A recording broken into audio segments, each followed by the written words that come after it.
Hello everyone. I hope कि आप सब ठीक होंगे और आप सब अपनी स्टडी कर रहे होंगे।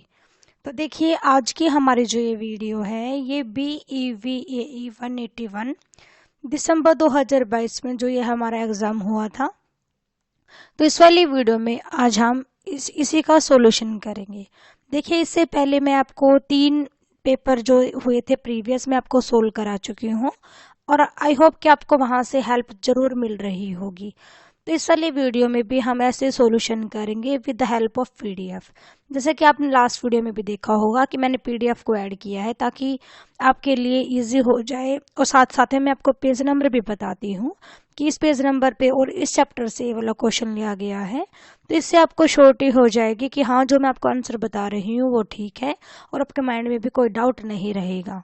देखिए, इससे पहले मैं आपको दिखाती हूँ कि मेरे पास कौन सी वाली बुक है, क्योंकि सबकी बुकों में अलग अलग पेज नंबर हो रखे हैं। तो ये इशू भी मेरे को देखने को मिला था। तो मेरे पास देखिए, ये वाली बुक है, ये मेरी छोटी बहन की है। तो देखिए, ये बुक है मेरे पास BEVAE 181। आपको दिखा देती हूँ, ये बुक है और इसका जो इंडेक्स है वो ये है। देखिए, इसमें टोटल 4 इकाइयाँ हैं और टोटल यहाँ पे 14 चैप्टर्स हैं। तो ये हुई हमारी बुक की बात कि मेरे पास ये वाली बुक है और इसी के अकॉर्डिंग मैं आपको पेज नंबर वगैरह बताऊंगी कि इस वाले चैप्टर से वाला क्वेश्चन आया है और इस वाले पेज नंबर से हमसे ये क्वेश्चन पूछा गया है। हम चलते हैं अपने फर्स्ट क्वेश्चन पे। तो देखिए, हमारा जो फर्स्ट क्वेश्चन है वो क्या है कि निश्चयवाद की जो संकल्पना है वो किसने विकसित की थी, कि जो निश्चयवाद का जो कंसेप्ट है वो किसने दिया था। तो देखिए, सबसे पहले मैं आपको आंसर बता देती हूँ। जो फर्स्ट ऑप्शन है हमारा फ्रेडरिक रेटजिल, इन्होंने निश्चयवाद की संकल्पना दी थी। और जो ये वाला क्वेश्चन है ये हमारा 12 पेज नंबर से लिया गया है, के साथ साथ ये हमारे चैप्टर फर्स्ट में से है। देखिए, ये है हमारा पेज नंबर 12। आपको दिख रहा होगा निश्चयवाद। तो निश्चयवाद की जो ये संकल्पना थी ये फ्रेडरिक रेजेन ने विकसित की थी, लेकिन जिसको बाद में आगे एल्सवर्थ हंसिंगटन ने भी इसको आगे विस्तारित किया था। इसके अलावा जो निश्चयवाद वाले हैं वो क्या मानते हैं कि पृथ्वी ने मनुष्य को बनाया है और इसी कंसेप्ट को ये मानते हैं। तो देखिए, यहाँ से हमारे 2 से 3 क्वेश्चन मैंने आपको बता दिए हैं और इसी को पर्यावरणीय निधानवाद भी इसको कहा जाता है। इसके बाद देखिए, यहाँ पे जो पेज नंबर ये 12 में ही है संभावनावाद। तो जो संभावनावाद का जो कंसेप्ट है वो ल्यूरियसन फेवरे ने दिया था। तो ये भी हमारे लिए इम्पोर्टेंट है। तो जो पेज नंबर 12 और 13 है ये दोनों ही पेज नंबर हमारे लिए इम्पोर्टेंट है, तो इनको आप अच्छे से कर लेना। नेक्स्ट है हमारा क्वेश्चन नंबर 2। निम्नलिखित में से कौन सा सतह सतत या संधारणीय विकास के लक्ष्यों में नहीं है। देखिए, मैंने आपको प्रीवियस पेपर में भी कहा था कि जो नहीं वाला कंसेप्ट है उसको थोड़ा माइंड में आप थोड़ा सा ज़्यादा अवेयर होकर लेके चले, क्योंकि नहीं वर्ड यदि हमने मिस कर दिया क्वेश्चन में तो हमारा क्वेश्चन पूरा पूरा गलत हो जाएगा। तो यहाँ पे हमसे नहीं पूछा गया है। तो देखिए, यदि हम नहीं की बात करें तो जो असमानता को कम करना ये सतह सतत विकास के लक्ष्यों में नहीं आता है। इसके अलावा जो बाकी हमारे 3 ऑप्शन बचे तीनों ही हमारे सतत विकास के लक्ष्यों में आते हैं। जो ये वाला क्वेश्चन है ये हमारा पेज नंबर 17 से लिया गया है। चैप्टर नंबर हमारा है फर्स्ट। ये देखिए, ये है हमारा चैप्टर नंबर 1 और पेज नंबर 17। तो देखिए, जो ये पेज नंबर है ये भी बहुत ज़्यादा इंपॉर्टेंट है क्योंकि हर एक क्वेश्चन पेपर में यहाँ से क्वेश्चन आया है। तो देखिए, जो सतत विकास के जो ये लक्ष्य दिए गए हैं, ये टेबल दी गई है, इनको आप अच्छे से देख लेना, क्योंकि ऑप्शन में आपसे यही पूछेगा कि कौन सा नहीं है। इस टाइप से क्वेश्चन आता है तो आपको माइंड में ये जो 17 जो ये लक्ष्य दिए गए हैं माइंड में अच्छे से सेट होने चाहिए, तभी आप उसको अलग कर पाओगे कि कौन सा लक्ष्यों में नहीं है। इसके अलावा देखिए, आप यहाँ से पढ़ सकते हो कि ये कब दिए गए थे। जो ये लक्ष्य थे तो ये अगस्त 2016 में दिए गए थे। टोटल 193 देशों ने इस पे अपनी सहमति दिखाई थी। इसके अलावा देखिए, आप यहाँ से भी पढ़ सकते हो क्योंकि पेपर में कुछ भी क्वेश्चन कहीं से भी उठा के आ सकता है, तो इसी वजह से जो पेज नंबर आपका ये 17 है ये भी बहुत ज़्यादा इंपॉर्टेंट है, तो आप इसको भी अच्छे से कर लेना। नेक्स्ट देखिए, हमारा क्वेश्चन नंबर 3। निम्नलिखित में से कौन सा मानव द्वारा रूपांतरित पर्यावरण है।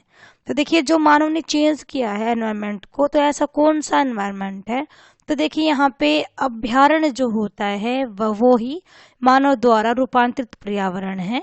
और जो ये वाला क्वेश्चन है ये हमारे पेज नंबर 11 से लिया गया है, चैप्टर 1 में से ही। ये देखिए ये है हमारा पेज नंबर 11 जो कि काफ़ी इंपॉर्टेंट है। हर एक एग्जाम में आपको एक क्वेश्चन यहाँ से जरूर देखने को मिलेगा।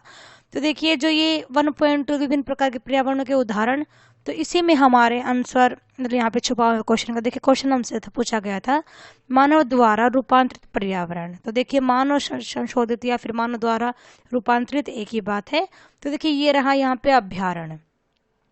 इसके अलावा हमको ऑप्शन दिए गए थे कृत्रिम झील, खेत और बांध। तो देखिए ये तीनों तो मानव निर्मित पर्यावरण में है ना, तो हमको बताना था मानव द्वारा रूपांतरित पर्यावरण। तो देखिए अभ्यारण्य हमारे यहाँ पे आंसर बिल्कुल ठीक हो जाता है। इसके अलावा इन तीनों के एग्जाम्पल आपको अच्छे से करने हैं क्योंकि क्वेश्चन कहीं से भी उठ के आपसे कुछ भी एग्जाम्पल पूछ सकता है एग्जामिनर।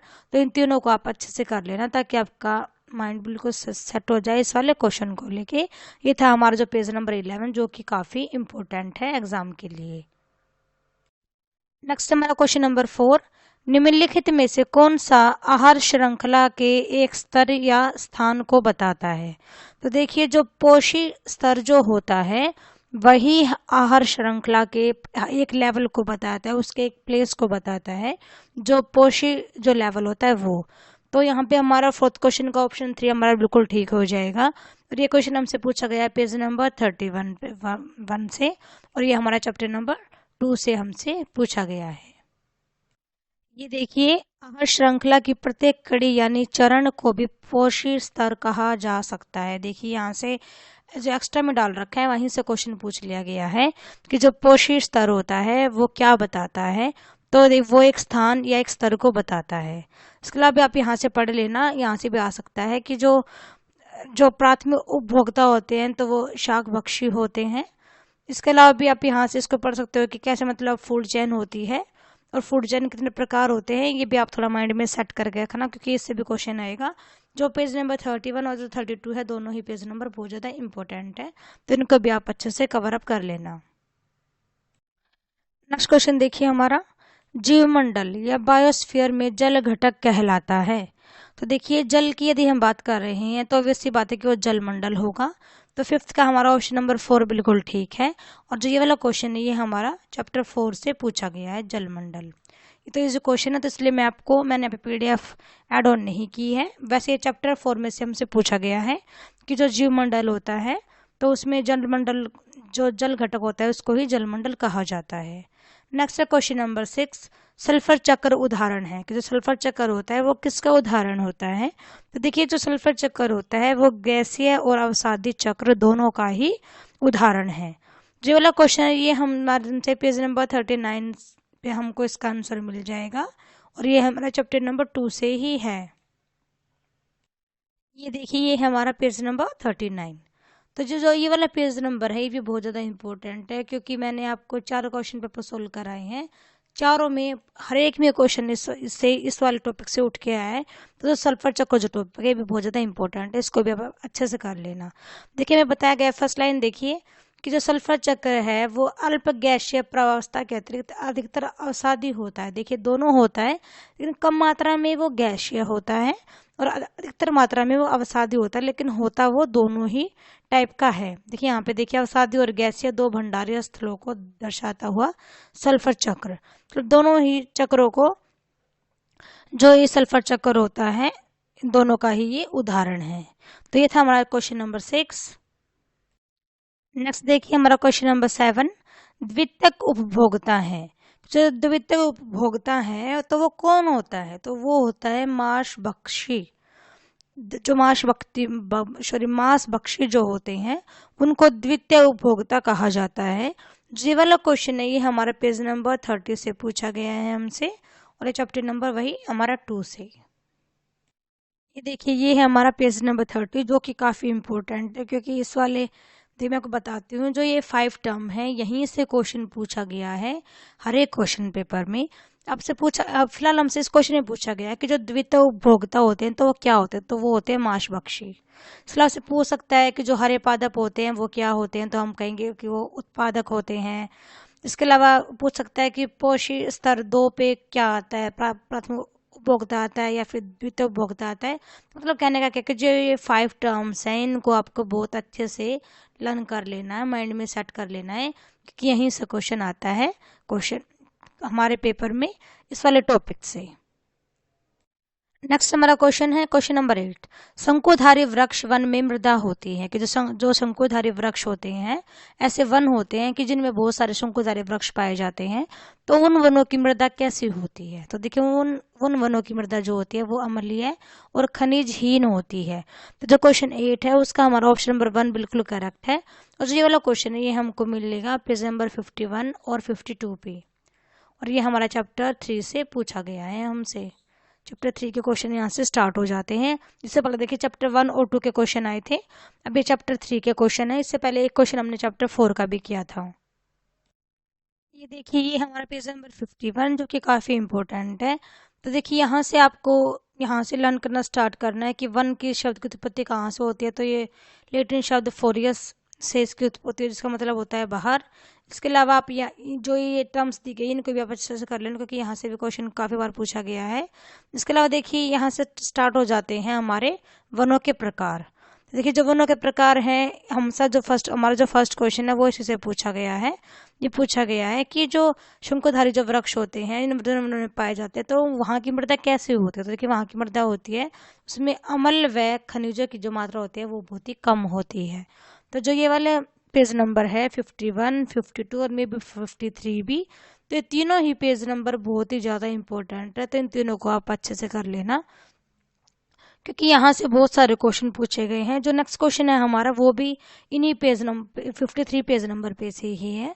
तो मतलब कहने का क्या है कि जो 3 पेज है 51, 52, 53, तीनों ही पेज बहुत ज़्यादा इंपॉर्टेंट है। आप इनको भी बहुत ज़्यादा अच्छे से कर लेना एग्जाम के लिए। नेक्स्ट देखिए क्वेश्चन नंबर 9। कैमेलियन, एगेमिड और गेको पाए जाते हैं कि कहाँ पाए जाते हैं? जो तीनों प्रजातियां हैं ये, तो ये पाई जाती हैं हमारे उष्णकटिबंधीय वर्षा प्रचुर वन में। जो ये वाला हमारा क्वेश्चन है मिलेगा हमको पेज नंबर 53 पे, जैसा कि मैंने आपको कहा था। जो नेक्स्ट क्वेश्चन है वो हमारा इन्हीं पेजों में से है। तो ये पेज नंबर 53 और चैप्टर नंबर 3 से ही लिया गया है। ये देखिए यहाँ से हमसे पूछा गया है कि कैमेलियन, एगमेड ये वाली प्रजातियां कहाँ पाई जाती हैं? तो देखिए ये जो स्पीसीज है ये पाई जाती हैं उष्णकटिबंधीय वर्षा प्रचुर वन में। इसके अलावा देखिए यहाँ से और भी बहुत सारी बातें हैं जो आपको ध्यान देनी है, जैसे कि जो 50% जो पौधों की प्रजातियां है वो कहाँ पाई जाती हैं? तो वो इसी वाले वन में पाई जाती है, ट्रॉपिकल रेन फॉरेस्ट में ही। इसके अलावा देखिए जो टीक के जो वृक्ष होते हैं, बांस की जो फसल होती है, तो कौन से वनों में होती है ट्रॉपिकल सीजनल फॉरेस्ट में होती है। इसके अलावा आपको नीड है कि आप इनको भी अच्छे से पढ़ो, जो बाकी बच गए हैं ये वनों के टाइप, तो इनको भी बहुत ही अच्छे से आप कर लेना, क्योंकि यहाँ से इन 3 पेज में से आपको एग्जाम में 2 से 3 क्वेश्चन आपको जरूर से जरूर देखने को मिलेंगे। नेक्स्ट हमारा क्वेश्चन नंबर 10। निम्नलिखित में से कौन सी स्पीसीज या फिर जाति अत्यधिक सांद्रित मूत्र का उत्सर्जन करती है और तापमान नियमन या नियंत्रण के लिए जल का उपयोग नहीं करती है और मरुस्थल में पानी पिए बगैर जीवित रह सकती है? देखिए इसलिए यहाँ से आपको पता चल गया होगा कि हम किसके बारे में बात कर रहे हैं, कि मरुस्थल में पानी पिए बगैर तो ऊँट ही रह सकता है। तो 10th का हमारा फर्स्ट ऑप्शन बिल्कुल ठीक है। इसके अलावा देखिए यहाँ से आपको ऊँट के बारे में 3 बातें पता चल रही हैं। एक तो फर्स्ट क्या है कि जो ऊँट की जो ये प्रजाति है ये अत्यधिक सांद्रित मूत्र का उत्सर्जन करती है। इसके अलावा यह तापमान नियंत्रण के लिए जल का उपयोग नहीं करती है। थर्ड, मरुस्थल में पानी पिए बगैर ये जीवित रह सकता है। ये जो स्पीसीज है ये जीवित रह सकती है। तो देखिए यहाँ पे हमने एक क्वेश्चन के थ्रू हमने यहाँ पे 3 बातों को जान लिया है, ऊँट को लेके जो ये बातें थी वो सब। नेक्स्ट हमारा क्वेश्चन नंबर 11। असंलग्न जलीय जीव जो वायु जल अंतरपृष्ठ पर रहते हैं वह कहलाता है, क्या कहलाता है? तो देखिए यह कहलाता है पटलक। 11th का हमारा ऑप्शन नंबर 3 बिल्कुल करेक्ट है। जो ये वाला हमारा क्वेश्चन है ये हमको मिलेगा पेज नंबर 58 पर, और ये भी हमसे चैप्टर नंबर 3 से ही पूछा गया है। देखिए ये है हमारा पेज नंबर 58।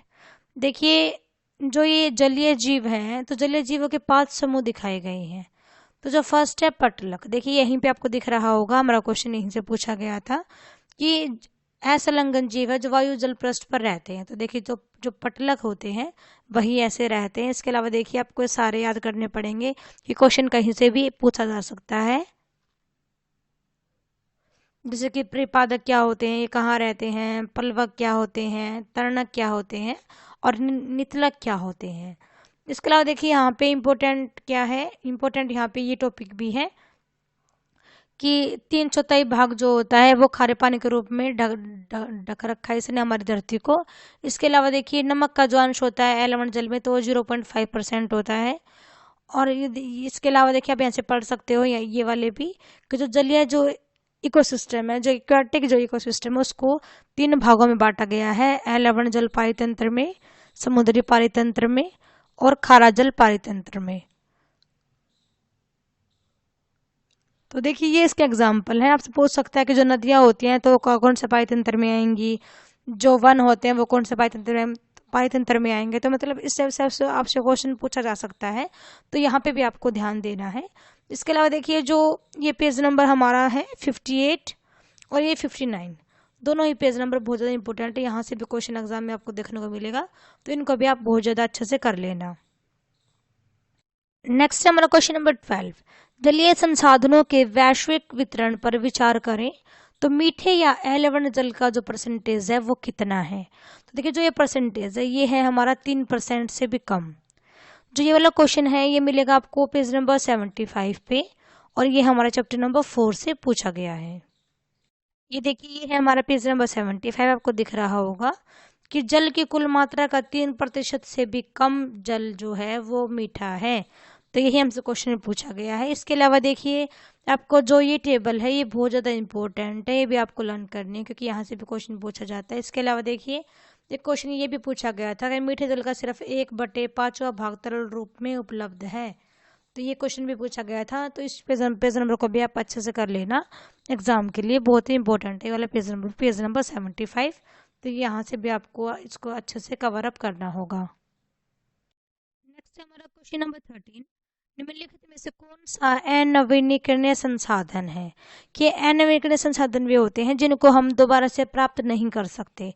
तो देखिए जो यहाँ पे खनिज निक्षेप है वो हमारा यहाँ पे अनवीनीकरणीय संसाधन है, क्योंकि खनिज एक बार हम मतलब उनको निकाल लेते हैं तो दोबारा से वो नहीं बनेगा, बनेगा तो मतलब लाखों करोड़ों सालों के बाद बनेगा। तो मतलब जो यहाँ पे अनवीनीकरणीय संसाधन है वो हमारा खनिज निक्षेप है। नेक्स्ट हमारा क्वेश्चन नंबर 14, समुद्री जल की जो औसत जो लवणता है वो कितनी होती है। तो जो समुद्री जल की जो औसत जो लवणता है वो होती है 3.5। ऑप्शन नंबर 2 इज करेक्ट है। जो ये वाला क्वेश्चन है ये हमको मिलेगा पेज नंबर 78 पर और चैप्टर नंबर 4 से ही ये हमसे पूछा गया है। देखिए ये रहा हमारा पेज नंबर 78। तो हमसे हमें पूछा गया ना समुद्री जल की जो लवणता होती है तो वो कितनी होती है। देखिए ये रहा यहाँ पे समुद्री जल लवणता होती है वो 3.5% होती है यदि हम अप्रोक्सीमेट बात करें तो। इसके अलावा आपको ये भी पढ़ने हैं कि खारा जल क्या होता है, मीठा जल क्या होता है, कितने की परसेंटेज होती है। तो इनके बारे में भी आपको अच्छे से रीड करना होगा क्योंकि जो ये पेज नंबर है यहाँ से भी क्वेश्चन पूछा गया है। आपको लग रहा होगा कि मैं आपको सारे ऐसे बोल रही हूँ पेज नंबर नहीं, ऐसा नहीं है। मैंने आपको जो बताया है उन पेज नंबरों में से हर एक एग्जाम में क्वेश्चन आपको देखने को मिलेगा। जो मैं आपको बता रही हूँ उसका आप अच्छे से रेडी कर लेना, एग्जाम के लिए आपको अच्छे मार्क्स मिल जाएंगे। नेक्स्ट हमारा क्वेश्चन नंबर 15, निम्नलिखित में से किसे खाद को मिलाने पर प्राप्त नहीं किया जा सकता है। तो देखिए यहाँ पे नहीं के में क्वेश्चन पूछा गया है नहीं। तो जो हमारा 4th ऑप्शन है मृदा लवणता में कमी, ये हमारा बिल्कुल करेक्ट हो जाएगा क्योंकि यदि हम खाद मिला रहे हैं तो अब इस बात कुछ बढ़ेगा, मृदा में कुछ बढ़ेगा, लवणता में कमी तो नहीं आएगी, कुछ बढ़ेगा। तो यहाँ पे हमको नेगेटिव बताना था, तो यही हमारा नेगेटिव है। तो 15 का हमारा ऑप्शन नंबर 4 बिल्कुल ठीक है। नेक्स्ट हमारा क्वेश्चन नंबर 16, निम्नलिखित में से कौन सा वन का सहायक पारितंत्र और प्रक्रिया या प्रसंस्करण कार्य का भाग नहीं है। देखिए यहाँ पे भी नहीं में पूछा गया है। तो नहीं की यदि हम बात करें तो चक्रवातों और बाढ़ों की तीव्रता को कम करता है। मतलब जो वन है उसका एक प्रोसेस यदि हम वर्क की बात करें तो वो क्या है, तो देखिए, यदि हम बात करें तो वन मृदा अपरदन को भी रोकते हैं, वायु की गुणवत्ता को भी सुधारते हैं, कार्बन सिंक की भांति भी कार्य करते हैं। लेकिन चक्रवात व बाढ़ों की तीव्रता को कम वन नहीं कर सकता है, क्योंकि जो चक्रवात और जो बाढ़ होती है वो तो एक नेचुरल डिजास्टर होती है, तो इनमें वन का कोई भी सहायक कार्य नहीं होता है। तो हमको नहीं बताना था, तो हमारा ऑप्शन नंबर 3 यहाँ पे बिल्कुल करेक्ट है क्वेश्चन नंबर 16 के लिए। नेक्स्ट हमारा क्वेश्चन नंबर 17, निम्नलिखित में से कौन सा वन अपरूपण का परिणाम है। देखिए, हमको परिणाम बताना है कि कौन सा यहाँ पे परिणाम है। तो देखिए, परिणाम है हमारा ऑप्शन नंबर फर्स्ट, वनस्पतियों में कमी के कारण मृदा अपरदन में वृद्धि होती है। तो ये एक परिणाम है वनों को काटने का। और जो ये वाला क्वेश्चन हमको मिलेगा पेज नंबर 106 पे, और ये हमसे पूछा गया चैप्टर नंबर 5 से। देखिए, ये है हमारा पेज नंबर 106, आपको दिख रहा होगा। देखिए, ये रहा, वनस्पति कमी के कारण मृदा अपरदन में वृद्धि होती है। तो ये वन अपरूपण का एक परिणाम है। इसके अलावा देखिए, यहाँ पे और भी दिए गए हैं, तो इनको आपको अच्छे से करना है, इन दोनों को भी, क्योंकि यहाँ से भी आपसे कौन सा ऑप्शन दे पूछा जा सकता है। हो सकता है कि आपको 4 ऑप्शन दे और उनमें से एक नहीं वाला पूछ ले, तो आपको इनको अच्छे से करना है। तो पेज नंबर 106 और 107 भी बहुत ज़्यादा इंपॉर्टेंट है, तो इनको भी आप एक बार अच्छे से देख लेना। नेक्स्ट है हमारा क्वेश्चन नंबर 18, निम्नलिखित में से कौन सा गैर लकड़ी वन उत्पाद NTFP नहीं है। देखिए, नहीं पूछा है, तो नहीं में आएगा यहाँ पे जलाने योग्य लकड़ी। जो ऑप्शन नंबर 3 है वो यहाँ पे बिल्कुल करेक्ट है 18 के लिए। तो देखिए, जो ये बाकी है, औषधि, जड़ी बूटियां, खाद, फूल और पत्तियां, खाद, फल, ये तीनों ही NTFP है, छोड़ के जलाने योग्य लकड़ियों को। ये वाला क्वेश्चन हमको मिलेगा पेज नंबर 53 पे, और चैप्टर नंबर 3 से ये हमसे पूछा गया है। देखिए, ये है हमारा पेज नंबर 53, जैसे मैंने आपको कहा। देखिए, इस पेज से आपको 2 क्वेश्चन तो हमसे पूछे जा चुके हैं। तो देखिए, यहाँ से पूछा गया है, देखिए, जलाने के लकड़ी के स्रोत होने के अतिरिक्त मतलब इसको छोड़ के बाकी जो NTFP के जो कार्य हैं वो हैं, जैसे कि कच्चा माल उपलब्ध कराना, इसका औषधि देना, इसके अलावा देखो फर्नीचर बनाना, मतलब ये सारे काम है, छोड़ के जलाने के लिए लकड़ी। तो हमको यही बताना था कि कौन सा नहीं है। तो हमारा ऑप्शन नंबर 3 यहाँ पे करेक्ट हो जाता है क्वेश्चन नंबर 18 के लिए। नेक्स्ट है हमारा क्वेश्चन नंबर 19, कि भारत की जैव विविधता के विषय में निम्नलिखित में से कौन सा कथन सही है। देखिए, यहाँ पे सही पूछा गया है, तो जो सही क्वेश्चन है यहाँ पे ऑप्शन है वो हमारा है ऑप्शन नंबर 3, कि पश्चिमी घाटों में अत्यधिक उच्च स्तर की प्रजाति समृद्धता के साथ ही स्थानिकता भी पाई जाती है। ये हमारा जैव विविधता के विषय में बिल्कुल ठीक, ये हमारा विषय है, यह हमारा टॉपिक है। तो क्वेश्चन नंबर 19 के लिए हमारा ऑप्शन नंबर 3 बिल्कुल करेक्ट हो जाता है। नेक्स्ट हमारा क्वेश्चन नंबर 20, एक अधिक विविधता वाला परितंत्र होगा। क्या होगा? जो जिसमें डाइवर्सिटी होगी इकोसिस्टम में, तो वो अधिक जटिल होगा, अधिक वो स्थिर होगा और अधिक वो प्रतिरोधी होगा। तो 20 का हमारा ऑप्शन नंबर 1 बिल्कुल ठीक है। नेक्स्ट हमारा क्वेश्चन नंबर 21, निम्नलिखित में से कौन सा जंतु सिर्फ ब्रह्मपुत्र घाटी में ही पाया जाता है। तो देखिए, जो ऑप्शन नंबर बी है हमारा राइनोसीरोस या राइनोसोरस भी हम इसको बोल सकते हैं, कहीं कई जगह पे ऐसे भी लिखा हुआ है। तो जो 21 के लिए हमारा जो 2 ऑप्शन है वो बिल्कुल करेक्ट है। यह जंतु सिर्फ ब्रह्मपुत्र घाटी में ही पाया जाता है। नेक्स्ट हमारा क्वेश्चन नंबर 22, निम्नलिखित में से कौन सा जैव विविधता का हॉटस्पॉट नहीं है। देखिए, नहीं बताना है, तो जो नहीं में आएगा वो आएगा मध्य प्रदेश के विंध्य और सतपुड़ा जो क्षेत्र हैं, मध्य प्रदेश के विंध्य और जो सतपुड़ा क्षेत्र हैं वो जैव विविधता के हॉटस्पॉट नहीं है। इसके अलावा जो पश्चिमी घाट है, हिमालय है, निकोबार द्वीप समूह है, ये जैव विविधता के हॉटस्पॉट में आते हैं।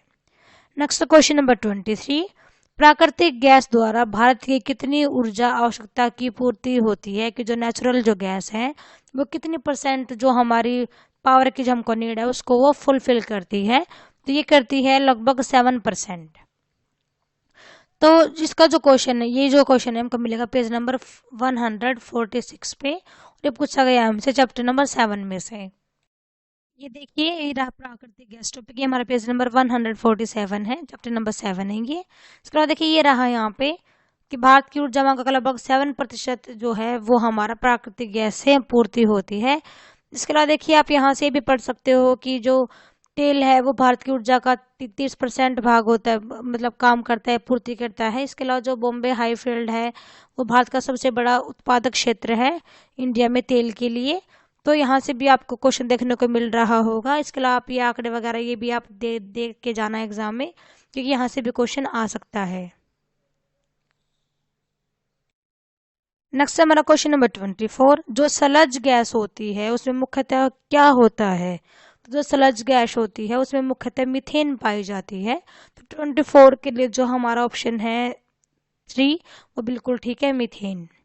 नेक्स्ट है हमारा क्वेश्चन नंबर 25, निम्नलिखित में से कौन सा ऊर्जा का गैर पारंपरिक स्रोत नहीं है? देखिए दोबारा से नहीं आ गया है, मैं यहाँ पे इसलिए फोकस कर रही हूँ ताकि कमेंट में सेट हो जाए कि जो नहीं वाले क्वेश्चन है उनको हमें थोड़ा सा एक्स्ट्रा अवेयर होकर अटेम्प्ट करना है एग्जाम में।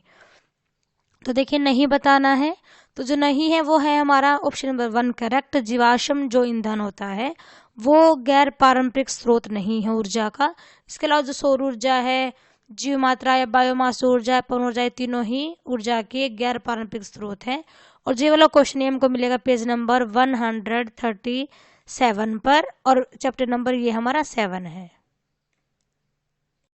ये देखिए ये है हमारा पेज नंबर 137। तो देखिए यहाँ से ये आंकड़े भी आप थोड़ा सा देख लेना कि कितने परसेंट वो करते हैं ऊर्जा का। इसके अलावा देखिए यहाँ पे जो टेबल है ये आपको अच्छे से याद होनी चाहिए कि कौन सी जो ऊर्जा है वो पारंपरिक है, कौन सी ऊर्जा जो है वो गैर पारंपरिक है। तो हमको ऑप्शन दिए गए थे पवन ऊर्जा, जीव मात्रा ऊर्जा, सौर ऊर्जा और एक जीवाश्म ईंधन है। देखिए जीवाश्म ईंधन तो यहाँ पे है ही नहीं, और हमसे पूछा गया था कौन सा गैर पारंपरिक स्रोत नहीं है। तो जो 3 है ये तो तीनों गैर पारंपरिक स्रोत है। तो ऑप्शन बचा हमारा फर्स्ट जीवाश्म ईंधन, तो वो हमारा गैर पारंपरिक स्रोत नहीं है। तो जो ये वाली टेबल है, ये वाला जो डायग्राम है, ये भी आपको अच्छे से याद होना चाहिए कि यहाँ से भी क्वेश्चन बार बार पूछे जा रहे हैं एग्जाम में। नेक्स्ट क्वेश्चन है मेरा क्वेश्चन नंबर 26 कि निम्नलिखित में से कौन सा भारत में बड़े बांधों के निर्माण का प्रतिकूल प्रभाव नहीं है? नहीं है तो नहीं है तो वो है ये आसपास के क्षेत्र में भूजल स्तर में वृद्धि। देखिए एक तो होता है अनुकूल, एक होता है प्रतिकूल। तो अनुकूल होता है किसी चीज के अकॉर्डिंग, प्रतिकूल होता है किसी चीज के अपोजिट। तो देखिए यहाँ पे क्या कह रहा है, प्रतिकूल प्रभाव नहीं है, डेट मीन्स की वो अनुकूल की बात कर रहा है। देखिए कितनी टिपिकल लैंग्वेज दी यहाँ पे आपको कंफ्यूज करने के लिए, पर हमको यहाँ पे कंफ्यूज नहीं होना है। प्रतिकूल प्रभाव नहीं है, प्रतिकूल नहीं है तो ऑब्वियस बात कि वो अनुकूल होगा। मतलब बांध बनाए जा रहे हैं तो उसका एक अनुकूल है, इसका पॉजिटिव रिजल्ट क्या है? तो देखिए यही है, आसपास का जो क्षेत्र है उसका जो वाटर लेवल है उसमें बहुत ज्यादा, मतलब उसमें इंक्रीज हो जाएगा, उसमें बहुत ज्यादा वृद्धि हो जाएगी। तो यहाँ पे 26 का हमारा जो ऑप्शन नंबर 4 है बिल्कुल ठीक है। नेक्स्ट हमारा क्वेश्चन नंबर 27, पालन पोषण करना संरक्षण की एक उपयोगी तकनीक है जो सफल पाई गई है। किसके लिए यूज की गई है जो पालन पोषण तकनीक है? तो वो यूज की गई है हमारा ऑप्शन ए के लिए, होपिंग क्रेन के लिए। तो ये वाला क्वेश्चन है ये हमारे पेज नंबर 178 पे है और चैप्टर नंबर 8 से ये हमसे पूछा गया है। ये देखिए ये है हमारा पेज नंबर 178। तो देखिए यहाँ से हमसे पूछा गया जो पालन पोषण तकनीक है वो हुपिंग क्रेन के लिए पालन पोषण के लिए एक सफल मतलब सिद्ध हुई थी, ये तकनीक है जो। इसके अलावा यहाँ पे जो देखिए ये जो कायिक कोशिका क्लॉडिंग है ये भी इंपॉर्टेंट है, इसको भी देख लेना। इसके अलावा देखिए यहाँ से कृत्रिम जो वीर्य सेचन है वो हाथी और चीता के लिए सफल प्रयोग किया गया था। तो यहाँ से भी आप इसको पढ़ के जाना क्योंकि यहाँ से भी क्वेश्चन बार बार पूछा गया है, तो इसको भी आप एक बार अच्छे से देख जाना, इन जो पार्ट्स दिए गए हैं इन सभी को। नेक्स्ट है हमारा क्वेश्चन नंबर 28, तटीय क्षेत्रों में मैंग्रोव या सदाबहार क्षेत्र इसके रूप में कार्य करके अपरदन को रोकते हैं।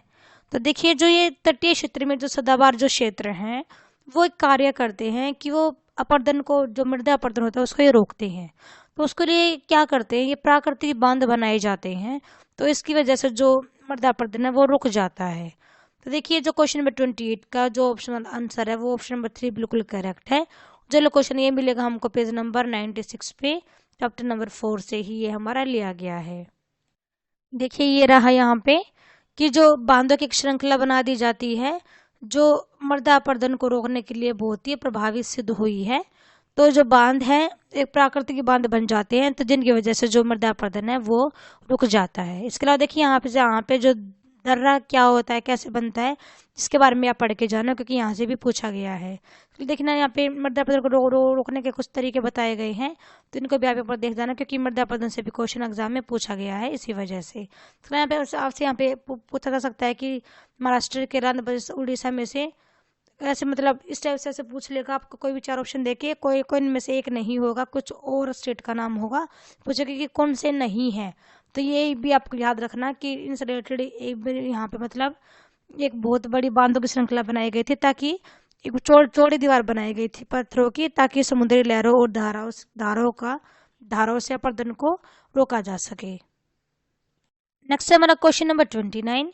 निम्नलिखित में से कौन सी भारत की एक आक्रामक प्रजाति नहीं है? नहीं है, देखिए नहीं है। तो जो नीम का पेड़ है वो भारत की एक आक्रामक प्रजाति नहीं है। इसके अलावा जो तीनों ही आक्रामक प्रजातियां हैं। नेक्स्ट हमारा क्वेश्चन नंबर 30। बफर जोन या मंडल संरक्षित क्षेत्रों में महत्वपूर्ण भूमिका निभाता है। निम्नलिखित में से कौन सा बफर जोन का एक महत्वपूर्ण कार्य नहीं है? नहीं बताना है। तो क्वेश्चन नंबर जो 4 है ये हमारा ठीक है, कि ऑप्शन नंबर जो हमारा 4 है बिल्कुल ठीक है, कि इस जोन में शिकार करने की अनुमति है। तो ये बात हमारी महत्वपूर्ण, ये कार्य नहीं है बफर जोन का। इसके अलावा जो ये बाकी तीन है, ये तीनों ही महत्वपूर्ण काम है बफर जोन के। नेक्स्ट हमारा क्वेश्चन नंबर 31। तो इस क्वेश्चन को लेकर मेरे को थोड़ा डाउट है, सिर्फ 5% मेरे को डाउट है, 95% मेरे को श्योरिटी है, फिर भी मैं आपको बता रही हूँ। पर इस क्वेश्चन को आप एक बार अच्छे से देख लेना। मेरे अकॉर्डिंग जो इस क्वेश्चन का जो आंसर है वो होगा ऑप्शन नंबर 3, कि 1 से लेकर 20 माइक्रोमीटर तक साइज होता है RSPM का। तो एक बार इसमें मेरे को डाउट है, तो यहाँ पे आप इसको एक बार देख लेना। मेरा यहाँ पे इस क्वेश्चन को लेकर डाउट है, वो भी सिर्फ 5% है, फिर भी आप एक बार चेक कर लेना। मैं चाहती हूँ कि आपको बिल्कुल एक्यूरेट रिजल्ट मिले, इसी वजह से। नेक्स्ट हमारा क्वेश्चन नंबर 32।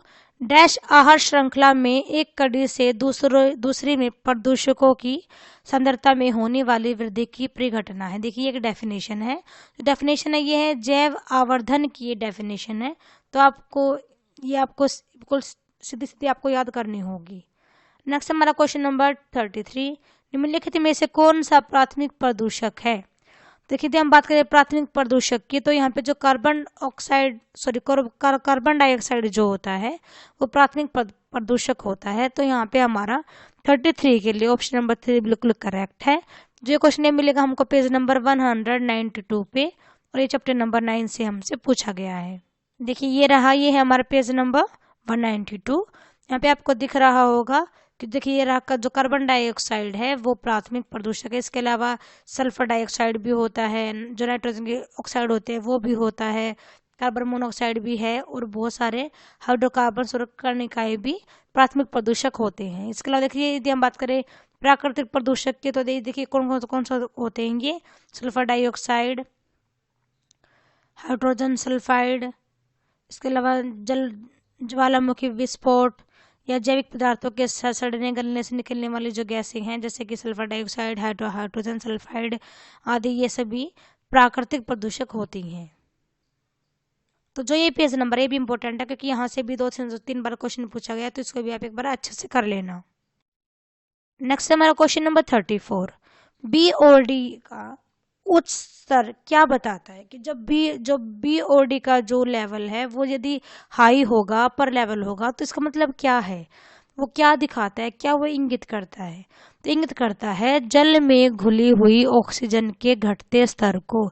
यदि BOD का लेवल ज्यादा है तो इसका मतलब क्या है, कि जो जल में जो घुली हुई ऑक्सीजन है वो बहुत ही, उसका लेवल जो है वो बहुत ही कम है। ये बताता है BOD का हाई लेवल। तो ये वाला क्वेश्चन ये मिलेगा हमको 204 पेज नंबर पे, और ये हमसे चैप्टर नंबर 9 में से पूछा गया है। देखिए ये है हमारा चैप्टर नंबर 9 पेज नंबर 204। तो देखिए यहाँ पे ये रहा, यदि BOD का उच्च स्तर होगा तो इसका मतलब क्या है, कि जल में DO के स्तर कम है। मतलब कि DO मतलब क्या है, डिसॉल्व ऑक्सीजन, घुली हुई ऑक्सीजन की मात्रा कम है।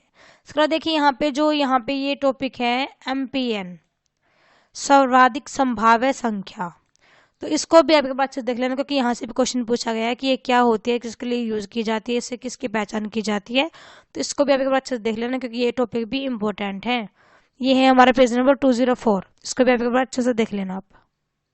देखिए नेक्स्ट क्वेश्चन हमारा क्वेश्चन नंबर 35। भूमिगत निस्तारण को इसके निस्तारण के लिए वरीयता दी जाती है, वरीयता दी जाती है। देखिए जो भूमिगत निस्तारण जो होता है वो ज्यादा मतलब वरीयता किसको देता है, ये देता है रेडियोधर्मी नाभिकीय अपशिष्ट को। मतलब जो ऐसा रेडियो एक्टिव एलिमेंट्स मतलब जो अपशिष्ट निकलता है, जैसे कि हॉस्पिटल से भी हो सकता है, केमिकल फैक्ट्रियों से भी हो सकता है, मतलब उसके लिए भूमिगत निस्तारण का ही यूज किया जाता है, इसी विधि का यूज किया जाता है। क्योंकि जो ये रेडियो एक्टिव जो ये एलिमेंट्स होते हैं ये बहुत ही खतरनाक साबित हो सकते हैं हमारे एनवायरनमेंट के लिए, हमारे लिए भी। क्योंकि जब ये रिएक्शन करते हैं किसी भी मतलब एनवायरनमेंट में, कोई भी केमिकल यदि इनसे कनेक्ट हो जाता है तो ये बहुत ही भयंकर इनके मतलब रिजल्ट होते हैं। तो इसी वजह से इनको भूमिगत निस्तारण का यूज करके इनको धरती के अंदर दबा दिया जाता है, ताकि ये कोई भी रिएक्शन ना करे हमारे एनवायरनमेंट के साथ। तो जो ये क्वेश्चन ये मिलेगा हमको पेज नंबर 224 पे, चैप्टर नंबर 10 से ये हमसे पूछा गया है। ये देखिए ये है हमारा पेज नंबर 224 कि ये रहा भूमिगत निस्तारण। तो देखिए जो भूमिगत निस्तारण वो रेडियोधर्मी अपशिष्टों के मामले में एक बहुत ही अच्छा विकल्प है। इसके अलावा देखिए जो ये अपशिष्ट निस्तारण की जो 4 विधियां हैं, 4 विधियों के बारे में हमने पढ़ा। तो भूमिगत निस्तारण है वो रेडियोधर्मी अपशिष्टों के लिए यूज किया जाता है। अगला देखिए ठोस अपशिष्टों के लिए लैंडफिलिंग का यूज किया जाता है। जो ज्वलनशील कार्बनिक अपशिष्ट है उनके लिए भस्मीकरण का यूज किया जाता है। और जो सागर में अपशिष्टों का क्षेपण कर दिया जाता है, मतलब कि उनको सागर में छोड़ दिया जाता है, उनको दबा दिया जाता है। तो ये चारों टॉपिक हैं, ये भी बहुत ज़्यादा इंपॉर्टेंट है क्योंकि यहाँ से भी क्वेश्चन पूछा गया है। तो इसको भी आप एक बार अच्छे से कर लेना इन चारों को, कि कौन से अपशिष्टों के लिए किस प्रकार की विधियों का यूज किया जाएगा, ये आपको पता होना चाहिए, क्योंकि यहाँ से भी क्वेश्चन बार बार पूछा गया है। नेक्स्ट हमारा क्वेश्चन नंबर 36। एकल उपयोग प्लास्टिक के बारे में नीचे दिए गए कथनों को पढ़िए और सही विकल्प को चुनिए। तो देखिए यहाँ पे जो हमारा आंसर होगा वो हमारा ऑप्शन नंबर ए बिल्कुल ठीक होगा, कि जो 1 और 2 है दोनों ही ठीक है। देखिए जो सिंगल यूज जो प्लास्टिक होता है वो नालियों को या पानी को भी वो रोकता है। इसके अलावा ये एनिमल्स को भी बहुत ज़्यादा हार्म करता है, उनको हानि पहुंचाता है। लेकिन शहर में बाढ़ आने के कारण ये नहीं हो सकता, और ये इजीली हम इसको मतलब डिकम्पोज या हम इसको इसकी क्वालिटी को हम इसको न्यूनीकृत हम इसको नहीं कर सकते हैं। तो ये दोनों हमारे ऑप्शन यहाँ पे ठीक नहीं है। जो फर्स्ट और सेकंड है वो दोनों ही हमारे ठीक है। तो ऑप्शन नंबर जो फर्स्ट है वो हमारा बिल्कुल यहाँ पे करेक्ट हो जाएगा क्वेश्चन नंबर 36 के लिए। नेक्स्ट हमारा क्वेश्चन नंबर 37 कि जलाशयों में सुपोषण इसके द्वारा होता है। तो देखिए जो जलाशयों में सुपोषण होता है वो फॉस्फेटो और नाइट्रेटो के द्वारा होता है। तो जो 37 का जो हमारा आंसर ऑप्शन नंबर 1 है वो बिल्कुल करेक्ट है। नेक्स्ट क्वेश्चन नंबर 38 कि क्लोरोफ्लोरोकार्बन जो CFC होता है उसके लिए कौन सा कथन यहाँ पे सत्य नहीं है, नहीं पूछा गया है। तो देखिए जो ऑप्शन नंबर बी है वो हमारा करेक्ट है यहाँ पे, क्योंकि इनका जो उपयोग है वो पैंट्स व गंधहारियों में किया जाता है, ऐसा कुछ नहीं है। क्लोरोफ्लोरो का जो क्लोरोफ्लोरोकार्बन है उसका यूज इसमें नहीं किया जाता। इसके अलावा जो क्लोरोफ्लोरोकार्बन है वो ओजोन हराश के लिए भी उत्तरदायी है, स्थायी होते हैं। इसके अलावा ये पराबैंगनी विकिरणों से भी ये अप्रभावित होते हैं, इनके ऊपर किसी का कोई भी इफेक्ट नहीं पड़ता है। तो जो 38 का आंसर नहीं पूछा गया है तो उसके लिए हमारा जो आंसर है वो ऑप्शन नंबर 2 हमारा बिल्कुल करेक्ट हो जाएगा। नेक्स्ट हमारा क्वेश्चन नंबर 39 कि ओजोन की सांद्रता को मापने के लिए निम्न में से किसका उपयोग किया जाता है। तो देखिए जो ओजोन की जो सांद्रता होती है उसके मापने के लिए डोप्सन इकाई, डोप्सन यूनिट का प्रयोग किया जाता है ओजोन की सांद्रता को मापने के लिए। तो ये मिलेगा हमको पेज नंबर 239 पे, और ये पूछा गया हमसे चैप्टर नंबर 11 में से।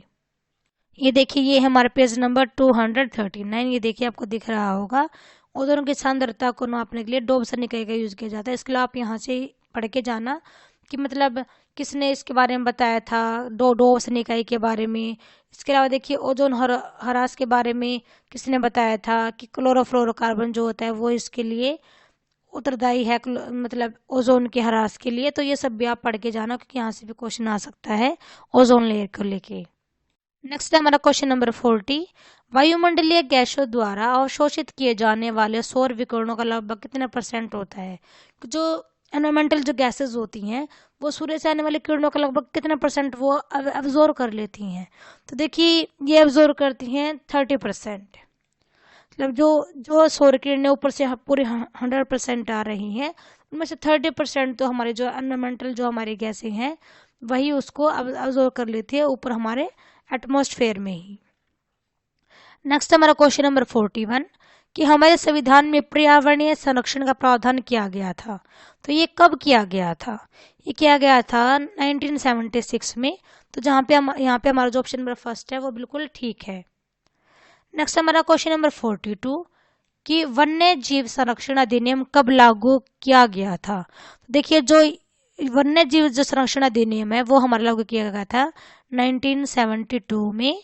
मतलब हमारा ऑप्शन नंबर 4 है वो बिल्कुल ठीक है इस वाले क्वेश्चन के लिए। और जो ये वाला क्वेश्चन है ये मिलेगा हमको पेज नंबर 255, मतलब 255 पे ये हमको मिलेगा। और ये हमारे चैप्टर नंबर 12 से हमसे पूछा गया है।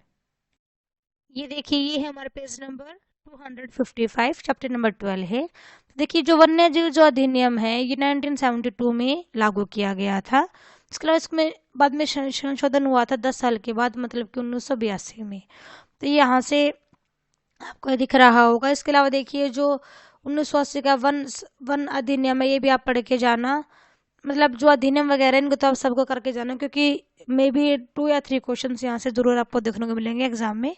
तो इसके टाइप के जो अधिनियम वगैरह हैं, जो प्रस्ताव हैं, तो इन सबको आप एक बार अच्छे से देख लेना एग्जाम के लिए। नेक्स्ट हमारा क्वेश्चन नंबर 43 निम्नलिखित में से कौन सा उद्योग केंद्रीय प्रदूषण नियंत्रण बोर्ड द्वारा चिन्हित 17 प्रदूषणकारी उद्योगों की श्रेणी में नहीं है? यहाँ पे भी हमको नहीं बताना है। यहाँ पे जो हमारा ऑप्शन नंबर 3 है खाद्य प्रसंस्करण, तो ये हमारा इस श्रेणी में नहीं आता है। इसके अलावा जो ये तीनों है लुगदी व कागज उद्योग, तेल शोधक कारखाने, चमड़ा शोधन कारखाने, ये तीनों ही केंद्रीय प्रदूषण नियंत्रण बोर्ड ने जो 17 जो प्रदूषणकारी उद्योग रखे तीनों ही उसमें आते हैं। जो खाद्य प्रसंस्करण है ये नहीं आता है। तो ये क्वेश्चन मिलेगा हमको पेज नंबर 269 पे। ये भी हमसे चैप्टर नंबर 12 में से ही पूछा गया है। ये देखिए केंद्रीय प्रदूषण नियंत्रण बोर्ड, जिसके बारे में जानते हैं कि जो बोर्ड था ये सितंबर 1974 को ही इस बोर्ड का गठन किया गया था। इसके अलावा देखिए यहाँ पे आपको दिख रहा होगा कि जो ये मतलब जो ये यहाँ पे इस तरह जो प्रदूषणकारी है देखो यहाँ पे दिखाया गया ये है जो टोटल है 17 ये है। तो यहाँ पे देखिए आपको कहीं नहीं दिख रहा होगा खाद्य प्रसंस्करण। इसके अलावा यहाँ पे जो टेनरी जो चमड़ा शोधन है वो भी है। इसके अलावा यहाँ पे तेल शोधक भी है, लुगदी व कागज भी यहाँ पे है। तो मतलब इस टाइप से यहाँ पे है, बट हमको यहाँ पे क्या देखने को नहीं मिला खाद्य प्रसंस्करण। तो यहाँ पे देखिए टोटल 17 श्रेणियां दिखाई गई हैं जो ये है। तो इनको भी आप एक बार अच्छे से देख लेना, क्योंकि नहीं में पूछा गया तो आपको सारे पता होना चाहिए कि कौन कौन सा आता है कौन कौन सा नहीं आता है।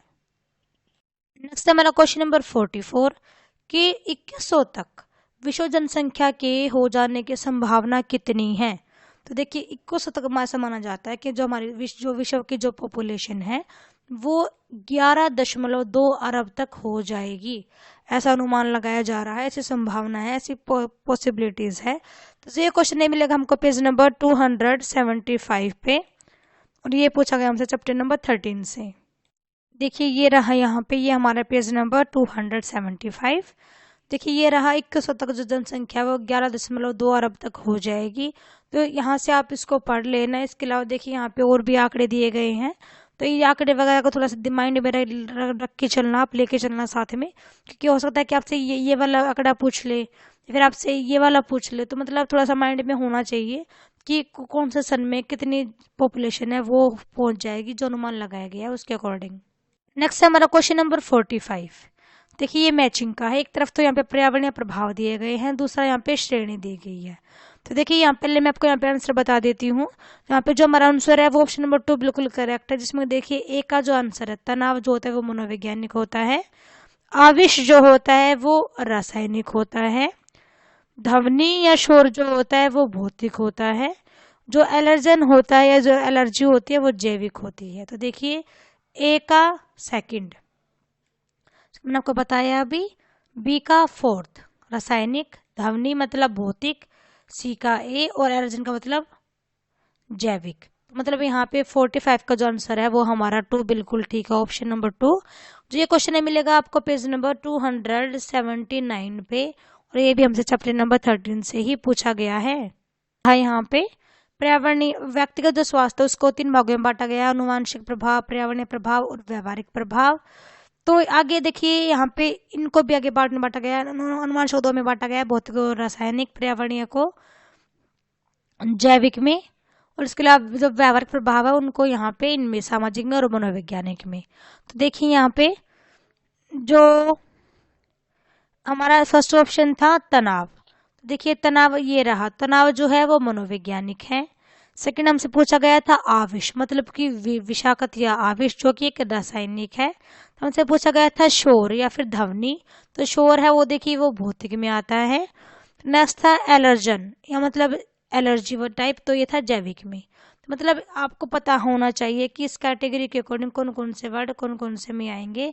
तो इनको आप एक बार अच्छे से देख लेना, ये यहाँ पे कैटेगरी दी गई है, ये यहाँ पे वर्ड्स है, इनके अकॉर्डिंग कौन सा वर्ड कौन सी कैटेगरी में आएगा, कौन सी श्रेणी में आएगा। तो इनको आप एक बार अच्छे से देख लेना, क्योंकि ये भी इंपॉर्टेंट है, यहाँ से भी क्वेश्चन पूछा गया है हर एक एग्जाम में। नेक्स्ट हमारा क्वेश्चन नंबर 46, भारत का निम्नलिखित में से कौन सा क्षेत्र भूकंपीय क्षेत्रों में नहीं आता है। तो देखिए जो मध्य प्रदेश की व उत्तर प्रदेश का जो बुंदेलखंड क्षेत्र है वो भूकंप क्षेत्र में नहीं आता है। इसके अलावा जो ये तीनों क्षेत्र है तीनों ही भूकंपीय क्षेत्र हैं भारत के, छोड़ के ऑप्शन नंबर 4 का जो मध्य प्रदेश जो उत्तर प्रदेश का जो बुंदेलखंड क्षेत्र है वो भूकंप क्षेत्र में नहीं आता है। बाकी जो तीनों ऑप्शन है तीनों ही भूकंपीय क्षेत्र में आते हैं। ये पूछा गया हमसे पेज नंबर 283 से, पूरा मैप दिखाया गया है और ये चैप्टर नंबर हमारा 13 है। ये देखिए इस मैप के अकॉर्डिंग ही मैंने आपको आंसर बताया है, जो मध्य प्रदेश और जो ये उत्तर प्रदेश के जो राज्य हैं ये वाले भूकंपीय क्षेत्र में नहीं आते। इसके अलावा आप यहाँ पे मैप को अच्छे से देख लेना, उसके अकॉर्डिंग आपको समझ में आ जाएगा कि कौन किन राज्यों में ज़्यादा भूकंप देखने को हमको मिलता है। क्योंकि देखिए अभी दिल्ली में भी बहुत ज़्यादा भूकंप आपको देखने को मिले होंगे, तो मतलब जो दिल्ली है वो भी एक भूकंपीय क्षेत्र में आता है। नेक्स्ट है हमारा क्वेश्चन नंबर 47 कि चंडी प्रसाद भट्ट संबंधित रहे हैं। तो देखिए ये रहे हैं चिपको आंदोलन से संबंधित रहे हैं, जो सुंदरलाल बहुगुणा जी थे वो और चंडी प्रसाद भट्ट ये दोनों ही चिपको आंदोलन से संबंधित रहे हैं। दोनों ने ही पेड़ों को बचाने के लिए चिपको आंदोलन की शुरुआत की थी। देखिए जो ये वाला क्वेश्चन मिलेगा हमको 294 पेज नंबर पर, और ये हमसे चैप्टर नंबर 13 से ही पूछा गया है। ये देखिए ये है हमारा पेज नंबर 294। देखिए राजचंडी प्रसाद भट्ट और सुंदरलाल जो बहुगुणा थे ये गढ़वाली हिमालय क्षेत्रों में चिपको आंदोलन की इन्होंने अगुवाई की थी। चिपको का अर्थ है पेड़ों से लिपटना था। कई बार ऐसा हुआ था कि मतलब बांध बनाने के लिए सरकार वहां पे बहुत सारे वनों को काटने वाली थी, तो इन दोनों ने वहां पे 1970 के दशक में इन्होंने एक इस चिपको आंदोलन नाम से एक आंदोलन चलाया था। इसका मतलब क्या था कि जो वहाँ की जो जनता थी वो पेड़ों से चिपक गई थी कि हम पेड़ों को नहीं काटने देंगे। तो इसी वजह से मतलब जो लोग थे उन्होंने यहाँ पे चिपको आंदोलन में बढ़ चढ़ के भाग लिया था और सरकार को हार माननी पड़ी थी। उन्होंने अपना प्रोजेक्ट जो था वो मतलब हटा दिया था, उन्होंने अपने प्रोजेक्ट को मना कर दिया था कि ऐसा नहीं होगा। नेक्स्ट क्वेश्चन नंबर 48, यह है शिक्षण या मत कि सभी सजीवों के भले ही वे जीव उपयोगी हो या न हो कुछ मूल्य महत्व और अधिकार का है। तो इससे हमारा क्या अभिप्राय है। तो देखिए इसका ये है हमारा जैव केंद्रितवाद। तो जो जैव केंद्रितवाद है वही मानता है कि मतलब सबके अपने कुछ महत्व होते हैं, कुछ मूल्य होते हैं, कुछ अधिकार होते हैं, चाहे वो सजीव उपयोगी हो चाहे ना हो, लेकिन उसका जो महत्व होता है वो अपना खुद का होता है, जो उसके अधिकार होते हैं वो उसके खुद के होते हैं। तो ऐसा मानते हैं जैव केंद्रितवाद वाले। तो देखिए जो क्वेश्चन ये मिलेगा हमको पेज नंबर 301 और 302 पे, तो और ये चैप्टर नंबर 14 से हमसे पूछा गया है। ये देखिए ये हमारा पेज नंबर 301। देखिए ये रहा, यहाँ पे साफ है दिख रहा होगा आपको, अधिकार होते हैं उपयोगी है जो ना हो, तो ऐसा मानते हैं जैव केंद्रितवाद वाले। इसके अलावा देखिए यहाँ पे जो मानव केंद्रितवाद वाले हैं वो क्या मानते हैं कि प्रकृति ने सभी वस्तुओं का निर्माण विशेष रूप से मानव के लिए ही किया है। जो प्रबंधकर्ता होते हैं देखिए वो क्या मानते हैं कि जो दायित्व है उसका प्रबल बोध वो मानते हैं। इसके अलावा जो पारिस्थितिक स्त्रीवाद वाले हैं वो दर्शन पितृ सत्ता प्रणाली से ये निकल के आए हैं। तो मतलब कहने का क्या है कि जो ये 5 टाइप के मतलब यहाँ पे दर्शन दिए गए हैं जो कि सारे इम्पोर्टेंट है, ये उनके रिगार्डिंग कुछ बातें दी गई कि इनका क्या मानना है। तो देखिए हमसे पूछा गया था अभी सभी सजीवों का महत्व उनके अधिकार है, तो ये था हमारा जैव केंद्रितवाद। मतलब क्या कि जो ये 5 है इनको आप अच्छे से देख लेना इन टर्म्स को भी कि कौन सा जो दर्शन है वो क्या कहता है, वो किस तथ्य पे बात करता है, तो इसके रिगार्डिंग भी आपको इसके ऊपर अच्छे से देख लेना है। ये भी हमारा इम्पोर्टेंट टॉपिक है, ये जो दर्शन दिए गए हैं 5 इसके बारे में, तो इनको आप एक बार अच्छे से कर लेना। नेक्स्ट क्वेश्चन है हमारा क्वेश्चन नंबर 49। गैर अंग्रेजी भाषा समुदायों में संप्रेषण के लिए सिर्फ अंग्रेजी भाषा सामग्री का उपयोग करना इसका एक उदाहरण है। तो देखिए किसका उदाहरण है, ये उदाहरण है प्रक्रियात्मक असमानता का।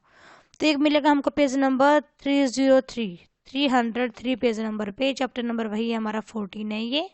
देखिए ये रहा, आपको दिख रहा होगा, गैर अंग्रेजी भाषा समुदाय में सिर्फ अंग्रेजी सामग्री का संप्रेषण के लिए उपयोग करते हैं। तो ऐसा कौन करता है, करते कार्य विधि का संबंध, मतलब कि कुछ कार्य हो रहा है, कुछ प्रोसेस हो रही है, मतलब प्रक्रिया, यहाँ पे कुछ वर्ड को चेंज किया गया आपको कंफ्यूज करने के लिए।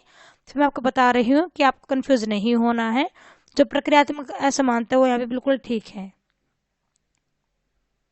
ये देखिए ये आज का हमारा लास्ट क्वेश्चन है इस वाले वीडियो का कि निम्नलिखित में से कौन सा अन्वेष का एक केंद्र नहीं है। देखिए नहीं पूछा गया है, जो अन्वेष टॉपिक है भी इम्पोर्टेंट है, यहाँ से एक क्वेश्चन ऐसे पूछा जाता है हर बार कि नहीं है, केंद्र दिए गए हैं उनमें बताने की कौन सा नहीं है।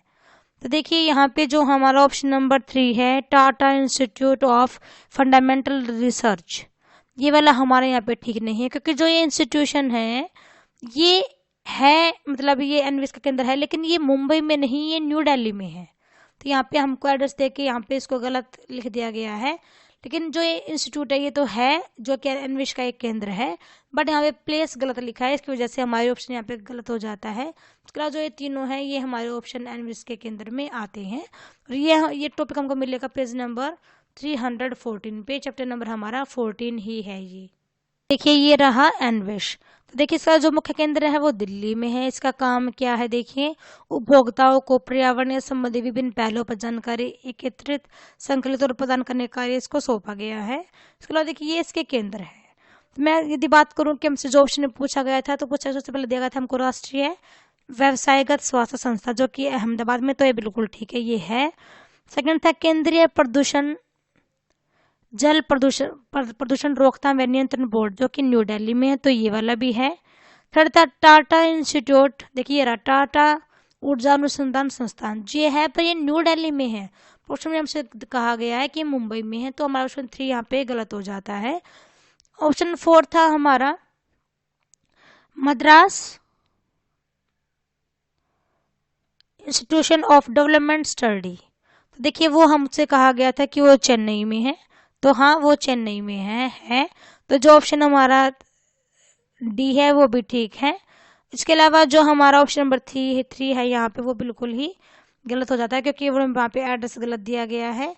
तो आज की जो हमारी वीडियो थी ये पूरी हो जाती है। तो मैंने आपको यहाँ पे देखिए मैंने आपको बताया था कि जो मेरे पास ये वाली बुक है, ये वाली बुक का इंडेक्स ये है, इसके अकॉर्डिंग मैंने आपको सारे क्वेश्चंस के पेज नंबर बताए हैं कि जो ये वाला क्वेश्चन था इस वाले पेज नंबर पे मिलेगा, इस वाले चैप्टर से लिया गया है। तो देखिए यदि हम ओवरऑल बात करें तो chapter number 1, chapter number 2, chapter number 3 important है। इसके अलावा और भी हमारे चैप्टर इम्पोर्टेंट है, क्योंकि ये क्वेश्चन हर एक चैप्टर में से पूछे गए। चैप्टर 4 से भी क्वेश्चन पूछे गए हैं, इसके अलावा चैप्टर 4 से भी पूछे गए हैं, फिर चैप्टर 5 से भी क्वेश्चन पूछा गया है जो कि वनों के बारे में था।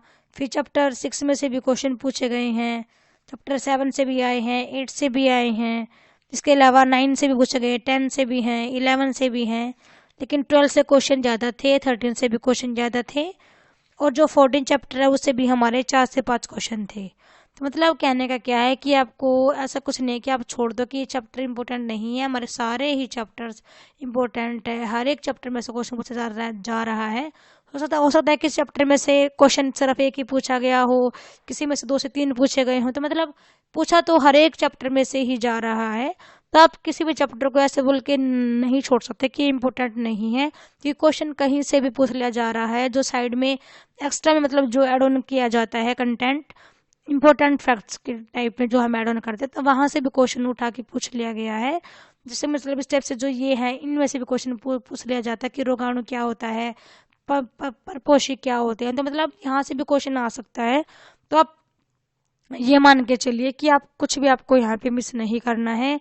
क्वेश्चन आपको देखने में आसान लगते होंगे कि ऑप्शन हमको 4 मिलेंगे, पर नहीं, बहुत ज़्यादा कंफ्यूजिंग होता है। 4 ऑप्शनों में से कोई भी करेक्ट को एक किसी को भी करेक्ट करना, जो कि हमारे लिए बिल्कुल ठीक है। इसके अलावा देखिए यहाँ से जो अनुवांशिक रोग है, इनको भी एक बार आप देख लेना कि ऑप्शन में आएगा कि कौन सा एक अनुवांशिक रोग नहीं है। तो देखिए जो थैलेसीमिया होता है वो भी होता है, सिकल सेल एनीमिया भी होता है, हीमोफीलिया, मंगोलिज्म भी होता है, अनुवांशिक रोग है सारे, और फेनलकीटोनुरिया भी एक अनुवांशिक रोग होता है। तो इनको भी देख लेना क्योंकि यहाँ से पेपर क्वेश्चन पूछा गया था। इसके अलावा देखिए मैंने यहाँ पे अपनी तरफ से पूरा एफर्ट डाला है आप सबके लिए कि आपको पता चल जाए कि कौन सा पेज नंबर इम्पोर्टेंट है, कौन सा चैप्टर इम्पोर्टेंट है, इसके अलावा कौन से पेज नंबर से क्वेश्चन पूछा गया है, और उसी पेज से कौन से और क्वेश्चन भी पूछे जा सकते हैं। तो मैंने यहाँ पे अपनी तरफ से बिल्कुल पूरी कोशिश की है आपके लिए बिल्कुल करेक्ट आंसर मतलब सर्च करने की और आपके लिए प्रोवाइड करने की। तो यदि आपके लिए कंटेंट हेल्पफुल रहा हो तो प्लीज़ ज़्यादा से ज़्यादा आप मेरी वीडियो को शेयर करें ताकि और सबको भी हेल्प मिल जाए, और जितना भी हो सके आप अच्छे से स्टडी करें, क्योंकि देखने में आपको इजी लगता है कि 50 नंबर का एग्ज़ाम है, और मतलब कि कहने का सबको लगता होगा कि ऑप्शन वाला है तो जब भी हो जाएगा, ऐसा कुछ भी नहीं है। पेपर बहुत अंदर से पूछा जा रहा है, बिल्कुल कहीं से भी मतलब एक लाइन उठा के दे दी जा रही है। हो सकता है कि यहीं से क्वेश्चन बन के आ जाए। तो मतलब ये नहीं कह सकते आप कि ये इम्पोर्टेंट नहीं है, ये इम्पोर्टेंट है, ऐसा कुछ भी नहीं है। तो इसके अकॉर्डिंग आप अपनी प्रिपरेशन करें। पेपर इजी भी आ सकता है, डिफिकल्ट भी आ सकता है। यदि डिफिकल्ट आएगा तो वो आपसे इनर क्वेश्चन पूछेगा। और एक बात और है कि आपको ध्यान रखना है नहीं के कंसेप्ट पे। देखिए नहीं वाले जो क्वेश्चन है, मे बी यहाँ पे 10 से 12 क्वेश्चन आपको देखने को मिलेंगे जो नहीं वाले क्वेश्चन है, तो उसके अकॉर्डिंग भी आपको यहाँ पे ध्यान देना होगा कि जो नहीं वाले क्वेश्चन है उस पर आप थोड़ा ज़्यादा से ज़्यादा अटेंशन दे के चलें, क्योंकि यदि आपने एक बार मिस कर दिया तो आपका पूरा क्वेश्चन आपका गलत हो जाएगा। तो इसके अकॉर्डिंग आपको ध्यान दे के चलना है अपने हर एक क्वेश्चन पे, हर एक वर्ड पे, क्योंकि यहाँ पे मैंने आपको बता दिया है कि जो नहीं वाले क्वेश्चन है ये हमको मतलब कंफ्यूज करने के लिए दिए गए हैं कि बच्चे यहाँ पे गलती करने को गुंजाइश यहाँ पे बढ़े। तो इन सब चीज़ों से आपको बच के रहना है, क्योंकि यदि एक भाई में यदि आप देखोगे यहाँ पे पूछ लिया कि सही है, आप क्या पता आप सोच लो कि यहाँ पे नहीं दिया गया है, ऐसा माइंड में आ जाए क्योंकि नहीं वाला क्वेश्चन ज़्यादा इसी वजह से। तो मतलब थोड़ा सा क्वेश्चन को थोड़ा ध्यान से पढ़ना। इसके अलावा देखिए यहाँ पे मैंने आपको यहाँ पे पूरा बता दिया है कि कौन सा क्वेश्चन कौन से पेज नंबर से आया है, कौन से चैप्टर से आया है, इसका आंसर क्या होगा। तो मैंने आज यहाँ पे आपको अपनी तरफ से पूरा यहाँ पे सोल्यूशन करा दिया है। तो ये था हमारा BEVAE 181 का दिसंबर 2022 का क्वेश्चन पेपर, जिसका हमने आज पूरा सोल्यूशन किया है। तो आई होप कि आपको समझ में आया होगा और आपको हेल्प भी यहाँ से मिल रही होगी। यदि आपके लिए मेरा कंटेंट हेल्पफुल रह रहा है तो प्लीज़ मेरी वीडियो को लाइक करें, शेयर करें और ज़्यादा से ज़्यादा आप मेरे चैनल को सब्सक्राइब करें ताकि मेरे को भी थोड़ा सा मोटिवेशन मिले। Thanks everyone, thanks for watching.